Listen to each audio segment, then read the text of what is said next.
చాలా తక్కువ మందికి తెలిసిన విషయం ఏంటంటే బాలి ఐలాండ్ మొత్తం ఒక Hindu land. 88% of Bali population are Hindus. అలాని వాళ్ళందరూ ఏదో పేరుకు హిందూస్ కాదు, అక్కడున్న ప్రజలందరూ చాలా స్ట్రాంగ్ గా హిందూ ధర్మాన్ని ఫాలో అవుతున్నారు. ప్రతి క్రాస్ రోడ్స్ లో కృష్ణుడు, రాముడు లాంటి మన హిందూ దేవుళ్ళ విగ్రహాలు ఉంటాయి. వినాయకుడు లేని ఇల్లు గాని, షాప్ గాని, చివరికి పెద్ద పెద్ద బీచ్ క్లబ్స్ బయట కూడా వినాయకుడి విగ్రహం కనబడి తీరుతుంది మీకు.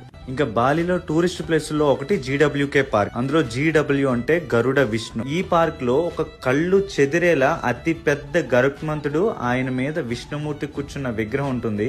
ఇది బాలి మొత్తానికి ఒక ఐకాన్ లాంటిది. అండ్ ఇంకో place Uluwatu beach or Uluwatu temple. అక్కడ ప్రతిరోజు ఈవినింగ్ 6 కి అండ్ 7 కి రామాయణం యాక్ట్ ప్లే చేస్తూ ఉంటారు.